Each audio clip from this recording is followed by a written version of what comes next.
Greetings, my lovelies. This is Blake here, and welcome to my review of The Amazing Spider-Man 2. So I thought The Amazing Spider-Man was good, but it wasn't good enough to justify its existence. I think it was just too early to reboot that franchise. I'd prefer if they waited another 5 years before attempting to do so, just because I feel if we encourage studios to remake movies so quickly, eventually that's all we're going to get. And they're going to continue justifying it by saying, well, our film was closer to the source material. And, film buffs seem to understand that because, I remember when the Total Recall remake was announced. Everybody was unanimously against it, even after they tried to justify it. And when it came out, we all hated it. But it seems like comic book fans are kind of contributing to what I perceive to be the death of cinema, because they're perfectly cool with movies being remade this quickly, as long as it is closer to the source material. I was surprised how many were in support of Man of Steel, The Incredible Hulk, and Amazing Spider-Man as soon as they were conceived. And I just don't agree with that logic, especially as every time I see the supposedly more faithful adaptation, I'm stunned by how it's not that much different than any of the predecessors. And in the case of The Amazing Spider-Man, I think the biggest difference was just, Peter Parker built his web shooters instead of having them as part of his mutation. And that's not enough to me. If I wanted to see a movie done this quickly, it would have to be completely different. I would have to see, what made comic book purists so annoyed with the previous trilogy without having to go read the comic books myself. But since I haven't, I just felt like I was watching a rehash of Spider-Man 1, 2, and 3 all lumped into one film. I mean, Peter Parker is still pretty much the same character, even if, he's a little bit more of a smartass. But they could have easily added that in a sequel, too, so that wasn't remake-worthy, in my opinion. The villain was kind of a rehash of previous villains. Gwen Stacy felt like just another version of Mary Jane, except she wasn't quite as much of a cheater. But, I mean, it just felt like same characters, different faces and names. And the plot and the formula that the plot followed is the exact same shit as the first film. Peter Parker continued to suffer the same conflicts and dilemmas, and it's like, really, comic book fans, the little shit that you point out is really what ruined the original trilogy for you? I'm going to be so pissed off if eventually remakes get released every year, just because it would be all on you. But anyway, I'll try to calm down and be a little bit more objective here. I thought Spider-Man and Spider-Man 2 were good films, but I wasn't as in love with them as many of the fans were. They're worth watching once, maybe twice, but I have no real desire to see them again. In my opinion, the only reason why those films are held in such high regard, and I feel the same thing with the early X-Men flicks too, is when they came out, the comic book movie genre was pretty much dead. What would they have to compare it to? Batman and Robin? Of course, Spider-Man is going to look amazing in comparison. But I think they're solid flicks, and I don't hate Spider-Man 3 like a lot of people do. I think it's definitely the weakest of the franchise. But whereas the first two films were solid but unexceptional, I think Spider-Man 3 was just really uneven. But I also remember more of it than I do the other two films, so it's got that going for it. And once again, I thought The Amazing Spider-Man was comparable to Spider-Man and Spider-Man 2. It just wasn't different enough to justify its existence. And, one thing that concerned me with this film going into it was not very well received by the critics. And Spider-Man 3 had, I think, a very similar reputation when it first came out, and that was regarded as when that franchise jumped the shark and needed to be rebooted. So are they going to do the same thing already? Are they not even going to get to the third film before they start all over again? And if they do, once again, your fault, comic book fanboys. You support this shit. Getting off track again. So let's move on to The Amazing Spider-Man 2. So what did I think of The Amazing Spider-Man 2? It wasn't a bad movie, but it wasn't an impressive one either. It especially felt weak compared to Captain America 2, which came out a month or so ago, and that one really surprised me with how good it was. And this one, it surprised me with how average it was. I'd say overall it was comparable to Spider-Man 3, but don't look too deeply into that claim just because you probably disliked Spider-Man 3 much more than I did.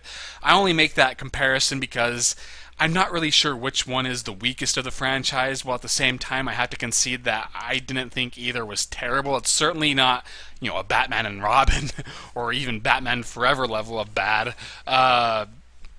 But, I guess whereas Spider-Man 3 was just really uneven, The Amazing Spider-Man 2 felt like it had 2 or 3 really good movies that was crammed into an incredibly mediocre one. Like, there's so much potential within each of these story threads, and I'm not just referring to concept either. I'm talking about, some of the writing is really good, and, there are certain scenes within this movie that were really awesome. They deserve to be in a much better movie, both on the dramatic and spectacle level. But the problem is none of these story threads have any time to develop or be fleshed out because they have to make room for other story threads, and so many of these different story threads just didn't really feel necessary. They should have been their own individual feature. It would have meant that The Amazing Spider-Man 2 would have been much shorter and much better paced, because that's what it all really comes down to. I can be as criticky as I want in regards to what I feel about this movie, but it really does boil down to I thought it was very clumsily paced. At times I was getting bored. At times I was fighting sleep. I'm not saying The Amazing Spider-Man 2 was a boring movie, I just didn't think it was consistently entertaining, which is what a movie like The Amazing Spider-Man 2 really needs to be. But before I get into where the narrative stumbled, let's get the easy stuff out of the way. The special effects are really, really good. The CGI is practically flawless, although I did feel the movie looked a bit too digital for my tastes. Occasionally I did feel like I was watching, 2 special effects fight each other instead of 2 characters fighting each other. But still, that's one thing I really did like about Spider-Man 3, actually, is it combined practical and CGI effects, and they blended together very seamlessly. But this one's just pure CGI, I think, or at least it looked like it was pure CGI. But at least the CGI is top of the line stuff. At no point did the special effects look so fake that it took me out of the movie. And I thought the director occasionally was able to show off some style and produce some really cool visuals too. The fight scenes are really well choreographed. I thought they were much more high octane compared to the original. I did feel that maybe they were a bit too fast-paced. Like, they're moving so quickly that occasionally I just couldn't keep up with what was going on. But at least the camera work was steady and the editing wasn't tight. It was just how fast the characters moved. But still, I thought this film was acceptable in regards to spectacle. So it pretty much accomplished the bare minimum of what I would have expected out of a movie like The Amazing Spider-Man 2. Now, that's not too difficult to do when you have a budget like this film. I mean, I was satisfied by the fight scenes and the special effects in Green Lantern, and that wasn't a very good movie. So keep that in mind. That just means that Spider-Man 2 doesn't fit my definition of total suck. But now we have to talk about where I feel the narrative kind of failed the movie, because they kept cramming in all these different subplots. Now, I saw this movie with my dad, and he felt that the love story was the main problem, that it just slowed down the film too much. And I could see why, even though I felt that it was just the convolution that really brought it down for me. But the more I think about it, the more I think it's a little bit of both. The love story at its core is very conventional, filled with cliches.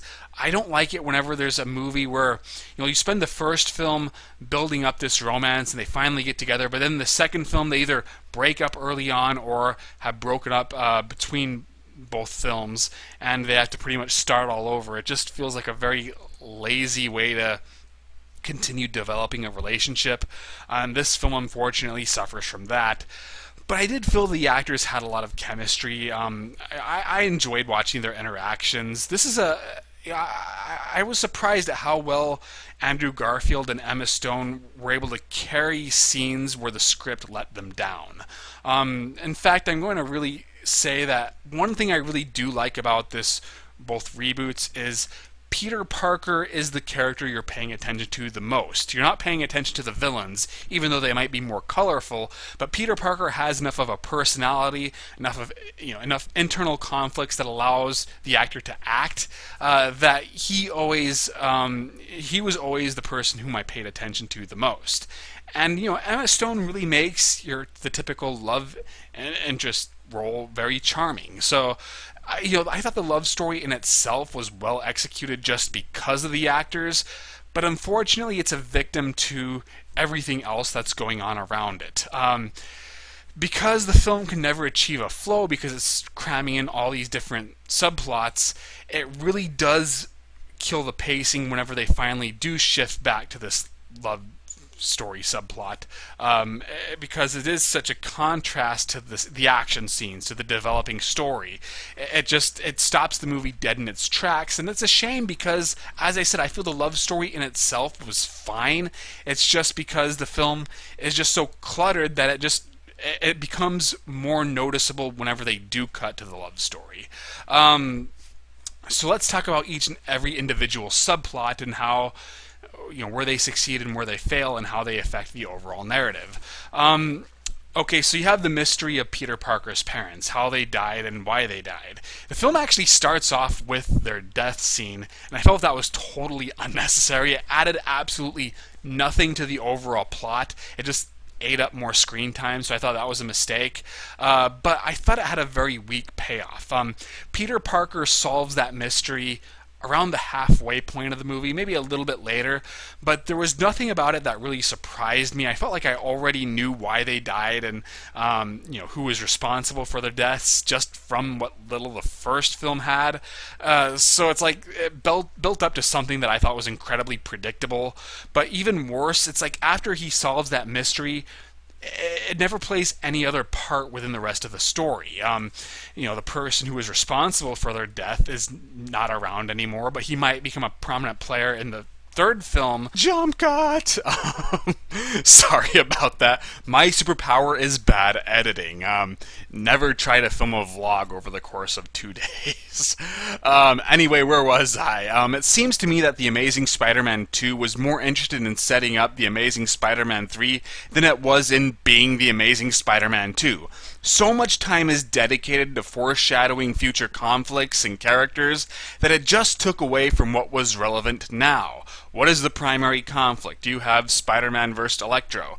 I didn't really need all this stuff involving the Sinister Six because it's just teasing me for what might be a cooler story, but it's just making the primary story that I'm sitting through right now feel like filler, that it's just killing time before it can get to the real plot or the real meat of the plot.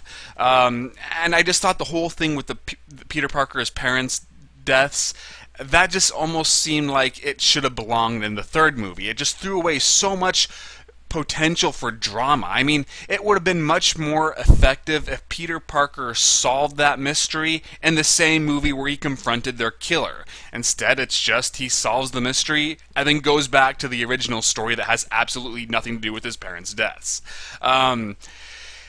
Imagine this. Imagine if Spider-Man 2 revealed that Uncle Ben's killer was Thomas Hayden Churchill's character, and then Peter Parker got really angry and really sad, and then there was no payoff to that. He continued feuding with Dr. Octopus, and then he finally confronted his uncle's killer in Spider-Man 3.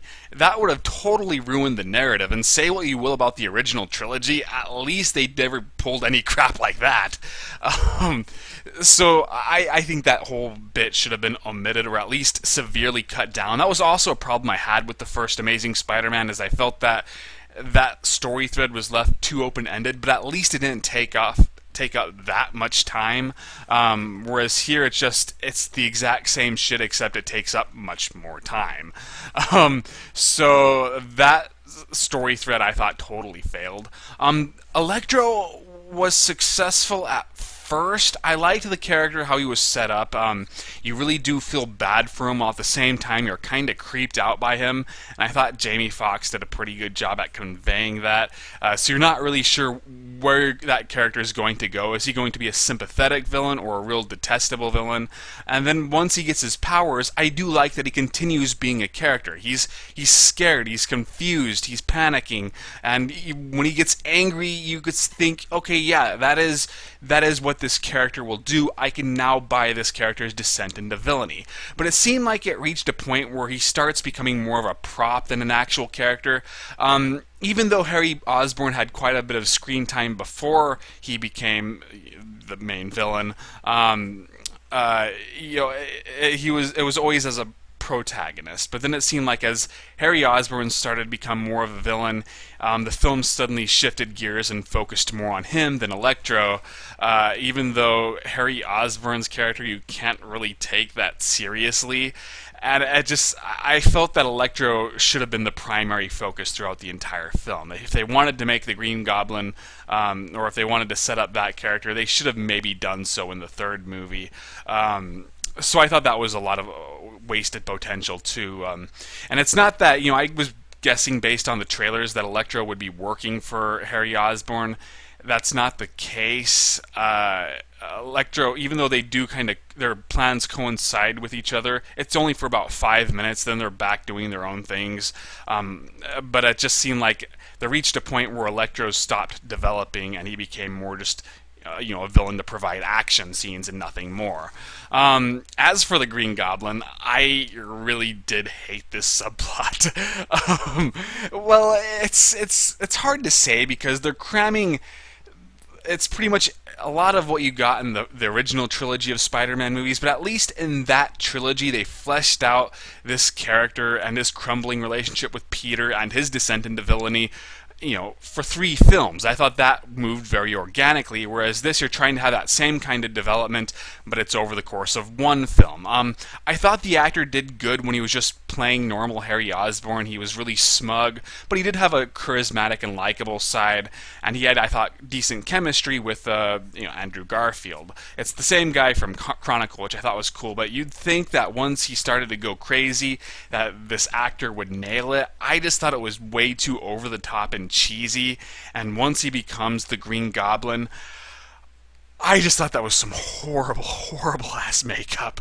Well, maybe it's not the makeup's fault, it's more the design of the character. Now, the original Green Goblin looked really bad too. I could not take that suit seriously, and the mask, it felt like just a costume he bought at Walmart. Here they actually try to make him up to look like a real goblin. His nose is much pointier, his ears look kind of pointy, he has discolored teeth. When he shows up in that form, I just burst out laughing, much to the annoyance of the people sitting around me. I just thought he looked more silly than scary, and his mannerisms become so over the top and hammy that it just pretty much cemented him as the goofiest villain of this entire franchise. Possibly even more so than Topher Grace as Venom. And then he's not even like a real threat in this movie too. I thought that bit was resolved rather anticlimactically. As I said, the main villain of the story is Electro, but the final conflict is of Green Goblin. But once again, you presume that that's going to play into the next movie. Is that really what the Sinister Six is going to be all about? Just a bunch of people who individually suck compared to Spider-Man, but together provide the threat? Is that really going to be the primary antagonist stable you're going to focus on? But we'll see, I guess, in Spider-Man 3, if they do choose to remake it and not just reboot it all over again.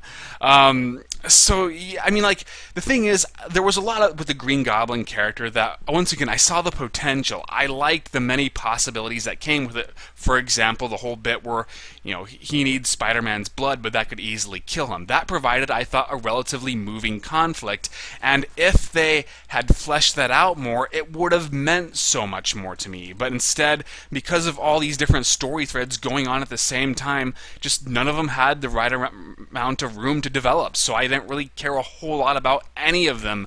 And because of all this convolution, once it gets to the love story, which is, the least action-oriented, that really stopped the movie dead in its tracks, which is a shame because it shouldn't have, because the love story was still good enough for me to actually kind of care about the relationship. It's just that there was so much going on that it just pushed the love story to the bottom and somehow made that more boring to watch. So I mean, overall, there are good parts and there are a lot of interesting ideas that could have worked, but I just wasn't that impressed. It was everything that I feared the Amazing Spider-Man would be.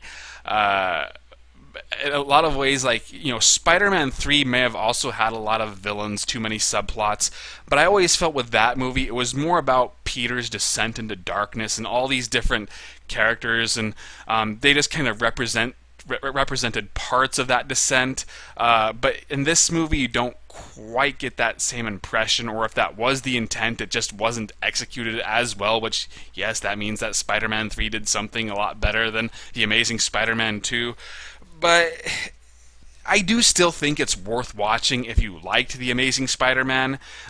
It's not a bad movie by any stretch of the imagination. It's just kind of a cluttered misfire. And a lot of people do really like it. I have some friends who thought it was the best Spider-Man movie. I disagree, but it goes to show that my word is not the final. It's not the final word on this this feature. So that is all I have to say about that. Be sure to follow me on Facebook and Twitter and check out my Amazon listing. I have done written reviews of the first 13 Dragon Ball movies, and my next review, which should be up today, will either be Battle of the Damned, which has Dolph Lundgren and robots teaming up to fight zombies, amazing concept, or the last Dragon Ball Z animated movie. So please check those out, and I'll see you guys later.